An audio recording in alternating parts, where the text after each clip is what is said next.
Ministère de l'Éducation nationale, Centre international d'études pédagogiques. DELF niveau B2 du cadre européen commun de référence pour les langues, épreuve orale collective. Vous allez écouter plusieurs documents. Avant chaque écoute, vous entendez le son suivant. Pour répondre aux questions, cochez la bonne réponse. Exercice 2. Vous allez écouter 2 fois un document. Vous écoutez une émission à la radio. Lisez les questions. Écoutez le document, puis répondez.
Mettre en lien les compétences des uns et les besoins des autres. En Allemagne, l'université de Potsdam donne aux réfugiés qui ont été enseignants dans leur pays d'origine la possibilité de devenir assistants puis professeurs dans les écoles allemandes qui manquent d'enseignants.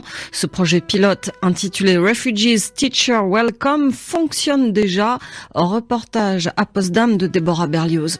Le soleil brille ce matin sur l'école primaire Goethe à Potsdam, près de Berlin. Dans une classe de CE2, le cours de mathématiques est sur le point de commencer. Je viens de Syrie. J'étais professeur de mathématiques dans mon pays. J'ai étudié les mathématiques et j'ai travaillé pendant 6 ans comme enseignante. Mais celle qui dirige le cours n'a pas le profil type des enseignants allemands. Alézar vit en République fédérale depuis 2 ans seulement. Avant de rejoindre l'école Goethe, Alézar a suivi un programme à l'université de Potsdam destiné aux enseignants réfugiés. C'est Myriam Vock qui a eu l'idée de ce projet à l'été 2015, au plus fort de la crise des réfugiés. Cette professeure à la faculté se doutait bien que de nombreux enseignants se trouvaient parmi les nouveaux arrivants. Autant faire profiter l'Allemagne de leurs compétences, a-t-elle pensé, surtout que la région manque cruellement d'enseignants. L'université de Potsdam a tout de suite soutenu son idée. Nous pensions commencer avec un groupe de 10 personnes, mais nous avons reçu presque 700 candidatures. Il y avait un besoin énorme pour cette formation et nous nous sommes dit qu'avec un peu d'aide, nous pourrions offrir plus de places. Heureusement, le ministère de l'Éducation du Brandebourg nous a rapidement donné les moyens et nous avons pu commencer avec 3 groupes d'élèves. Depuis 2016, 80 réfugiés ont pu intégrer la formation. Pendant 3 semestres, ils suivent des cours intensifs d'allemand ainsi que des séminaires de pédagogie. Ils effectuent également un stage dans une école afin de se familiariser au maximum avec le système scolaire allemand. Au début, Alézar a eu quelques surprises. Les méthodes d'éducation ne sont pas tout à fait les mêmes en Syrie. Il y a plus de liberté ici et je trouve cela très bien. Cela aide les enfants à construire leur personnalité. Chez nous, il n'y avait pas autant de liberté. Les élèves étaient plus disciplinés, mais je pense que la liberté est plus importante. Au terme de leur formation, les réfugiés obtiennent un contrat d'1 an en tant que professeur assistant. Ils travaillent à temps plein et leur salaire est d'environ 1700 à 1900 € net. 13 élèves de la première promotion travaillent déjà dans des écoles de la région. Myriam Vock n'a eu aucun mal à trouver des débouchés pour ses enseignants. Les écoles étaient très intéressées par ces professeurs assistants. D'abord parce qu'elles pâtissent d'un manque de personnel. De plus, elles ont des élèves réfugiés. Elles doivent travailler avec leurs parents et cela leur pose beaucoup de difficultés. Donc les écoles sont contentes d'avoir quelqu'un qui puisse les aider. Dans son école, Alézar apporte son soutien à 3 enfants syriens. Pour ses élèves, la jeune femme est une interlocutrice idéale et pas seulement parce qu'ils parlent la même langue. Nous avons fait les mêmes expériences. Nous avons vécu la guerre en Syrie, la fuite, et nous avons rencontré les mêmes difficultés à notre arrivée en Allemagne. Donc je les comprends bien. Toutefois, Lézard travaille principalement avec des enfants allemands. Elle leur donne des cours de mathématiques et parfois elle leur parle de son histoire. Ils ont toujours beaucoup de questions. Ils me demandent si j'ai déjà vu un char, si j'ai vu cela. Et maintenant, ils connaissent aussi leur nom en arabe et ils peuvent l'écrire. Après son contrat d'1 an, Lézard aimerait devenir enseignante à part entière, mais ce n'est pas facile en Allemagne car il faut avoir étudié 2 matières pour obtenir le diplôme d'État. Or, Lézard n'a suivi qu'un cursus de mathématiques. Si elle fait ses preuves, elle peut cependant être embauchée comme enseignante non titulaire. Elle n'aura pas le statut de fonctionnaire et aura une paie inférieure à celle d'un titulaire, mais elle pourra continuer de se former en vue de passer le diplôme d'État. Hassan, étudiant dans le programme, a une autre solution. Selon lui, les réfugiés devraient pouvoir donner des cours d'arabe en plus de leur matière principale, mais à Berlin, cette langue n'est pas au programme. C'est un peu injuste. Je pense que les enfants réfugiés ont le droit de maîtriser et d'apprendre leur langue maternelle. Quand ils seront grands, s'ils veulent retourner dans leur pays pour le soutenir et le reconstruire, ils s'y sentiront comme des étrangers. Le projet de l'université de Potsdam, modèle souvent cité pour l'intégration des réfugiés, a déjà fait des émules. Un programme similaire a ouvert à la faculté de Bielefeld. Or, l'Allemagne a besoin de ces nouveaux professeurs. À la rentrée 2017, plus de 3300 postes d'enseignants étaient vacants dans le pays.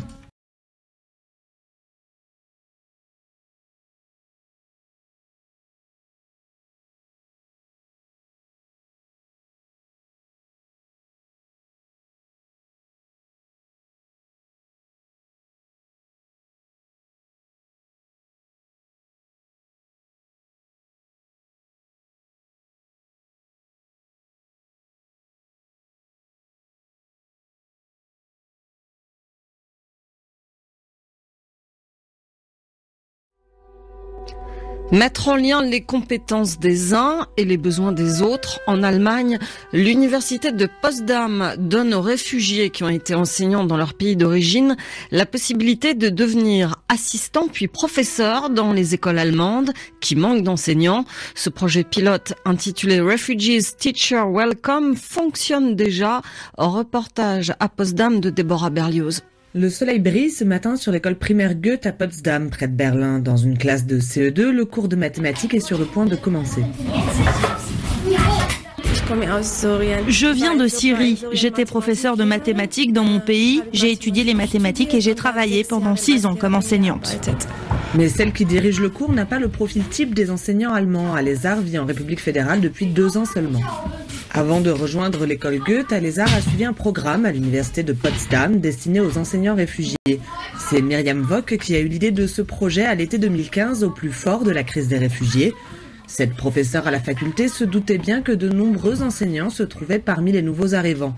Autant faire profiter l'Allemagne de leurs compétences, a-t-elle pensé, surtout que la région manque cruellement d'enseignants.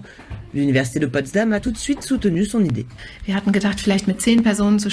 Nous pensions commencer avec un groupe de 10 personnes, mais nous avons reçu presque 700 candidatures. Il y avait un besoin énorme pour cette formation et nous nous sommes dit qu'avec un peu d'aide, nous pourrions offrir plus de places. Heureusement, le ministère de l'Éducation du Brandebourg nous a rapidement donné les moyens et nous avons pu commencer avec 3 groupes d'élèves. Depuis 2016, 80 réfugiés ont pu intégrer la formation. Pendant 3 semestres, ils suivent des cours intensifs d'allemand ainsi que des séminaires de pédagogie. Ils effectuent également un stage dans une école afin de se familiariser au maximum avec le système scolaire allemand. Au début, Lézard a eu quelques surprises. Les méthodes d'éducation ne sont pas tout à fait les mêmes en Syrie. Il y a plus de liberté ici et je trouve cela très bien. Cela aide les enfants à construire leur personnalité. Chez nous, il n'y avait pas autant de liberté. Les élèves étaient plus disciplinés, mais je pense que la liberté est plus importante. Au terme de leur formation, les réfugiés obtiennent un contrat d'1 an en tant que professeur assistant. Ils travaillent à temps plein et leur salaire est d'environ 1700 à 1900 € net. 13 élèves de la première promotion travaillent déjà dans des écoles de la région. Myriam Vock n'a eu aucun mal à trouver des débouchés pour ses enseignants. Les écoles étaient très intéressées par ces professeurs assistants. D'abord parce qu'elles pâtissent d'un manque de personnel. De plus, elles ont des élèves réfugiés. Elles doivent travailler avec leurs parents et cela leur pose beaucoup de difficultés. Donc les écoles sont contentes d'avoir quelqu'un qui puisse les aider. Dans son école, Alezar apporte son soutien à 3 enfants syriens. Pour ses élèves, la jeune femme est une interlocutrice idéale et pas seulement parce qu'ils parlent la même langue. Nous avons fait les mêmes expériences. Nous avons vécu la guerre en Syrie, la fuite, et nous avons rencontré les mêmes difficultés à notre arrivée en Allemagne. Donc je les comprends bien. Toutefois, Alezar travaille principalement avec des enfants allemands. Elle leur donne des cours de mathématiques et parfois elle leur parle de son histoire. Ils ont toujours beaucoup de questions. Ils me demandent si j'ai déjà vu un char, si j'ai vu cela. Et maintenant, ils connaissent aussi leur nom en arabe et ils peuvent l'écrire. Après son contrat d'1 an, Alezar aimerait devenir enseignante à part entière, mais ce n'est pas facile en Allemagne car il faut avoir étudié 2 matières pour obtenir le diplôme d'État. Or, Alezar n'a suivi qu'un cursus de mathématiques. Si elle fait ses preuves, elle peut cependant être embauchée comme enseignante non titulaire. Elle n'aura pas le statut de fonctionnaire et aura une paie inférieure à celle d'un titulaire, mais elle pourra continuer de se former en vue de passer le diplôme d'État. Hassan, étudiant dans le programme, a une autre solution. Selon lui, les réfugiés devraient pouvoir donner des cours d'arabe en plus de leur matière principale, mais à Berlin, cette langue n'est pas au programme. C'est un peu injuste. Je pense que les enfants réfugiés ont le droit de maîtriser et d'apprendre leur langue maternelle. Quand ils seront grands, s'ils veulent retourner dans leur pays pour le soutenir et le reconstruire, ils s'y sentiront comme des étrangers. Le projet de l'université de Potsdam, modèle souvent cité pour l'intégration des réfugiés, a déjà fait des émules. Un programme similaire a ouvert à la faculté de Bielefeld. Or, l'Allemagne a besoin de ces nouveaux professeurs. À la rentrée 2017, plus de 3300 postes d'enseignants étaient vacants dans le pays.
Mettre en lien les compétences des uns et les besoins des autres. En Allemagne, l'université de Potsdam donne aux réfugiés qui ont été enseignants dans leur pays d'origine la possibilité de devenir assistants puis professeurs dans les écoles allemandes qui manquent d'enseignants. Ce projet pilote intitulé Refugees Teacher Welcome fonctionne déjà.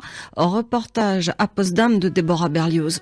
Le soleil brille ce matin sur l'école primaire Goethe à Potsdam, près de Berlin. Dans une classe de CE2, le cours de mathématiques est sur le point de commencer. Je viens de Syrie. J'étais professeur de mathématiques dans mon pays. J'ai étudié les mathématiques et j'ai travaillé pendant 6 ans comme enseignante.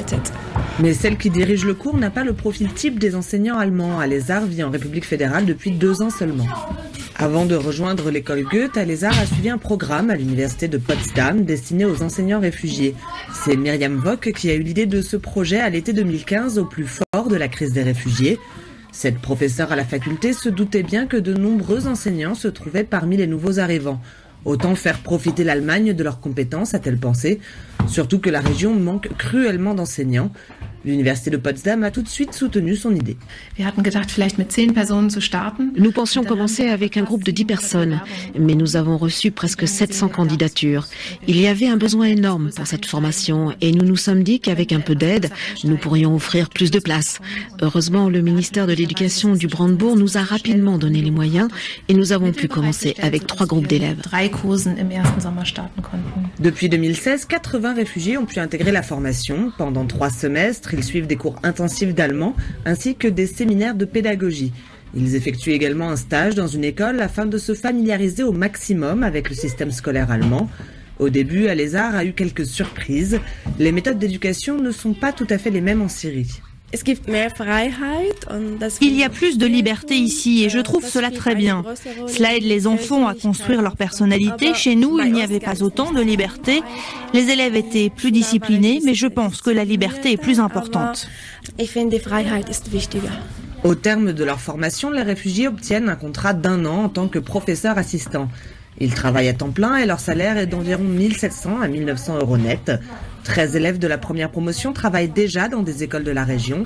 Myriam Vock n'a eu aucun mal à trouver des débouchés pour ses enseignants. Les écoles étaient très intéressées par ces professeurs assistants. D'abord parce qu'elles pâtissent d'un manque de personnel. De plus, elles ont des élèves réfugiés. Elles doivent travailler avec leurs parents et cela leur pose beaucoup de difficultés. Donc les écoles sont contentes d'avoir quelqu'un qui puisse les aider. Dans son école, Alezar apporte son soutien à 3 enfants syriens. Pour ses élèves, la jeune femme est une interlocutrice idéale et pas seulement parce qu'ils parlent la même langue. Nous avons fait les mêmes expériences. Nous avons vécu la guerre en Syrie, la fuite, et nous avons rencontré les mêmes difficultés à notre arrivée en Allemagne. Donc je les comprends bien. Toutefois, Alezar travaille principalement avec des enfants allemands. Elle leur donne des cours de mathématiques et parfois elle leur parle de son histoire. Ils ont toujours beaucoup de questions. Ils me demandent si j'ai déjà vu un char, si j'ai vu cela. Et maintenant, ils connaissent aussi leur nom en arabe et ils peuvent l'écrire. Après son contrat d'1 an, Alezar aimerait devenir enseignante à part entière, mais ce n'est pas facile en Allemagne car il faut avoir étudié 2 matières pour obtenir le diplôme d'État. Or, Alezar n'a suivi qu'un cursus de mathématiques. Si elle fait ses preuves, elle peut cependant être embauchée comme enseignante non titulaire. Elle n'aura pas le statut de fonctionnaire et aura une paie inférieure à celle d'un titulaire, mais elle pourra continuer de se former en vue de passer le diplôme d'État. Hassan, étudiant dans le programme, a une autre solution. Selon lui, les réfugiés devraient pouvoir donner des cours d'arabe en plus de leur matière principale, mais à Berlin, cette langue n'est pas au programme. C'est un peu injuste. Je pense que les enfants réfugiés ont le droit de maîtriser, d'apprendre leur langue maternelle. Quand ils seront grands, s'ils veulent retourner dans leur pays pour le soutenir et le reconstruire, ils s'y sentiront comme des étrangers. Le projet de l'université de Potsdam, modèle souvent cité pour l'intégration des réfugiés, a déjà fait des émules. Un programme similaire a ouvert à la faculté de Bielefeld. Or, l'Allemagne a besoin de ces nouveaux professeurs. À la rentrée 2017, plus de 3300 postes d'enseignants étaient vacants dans le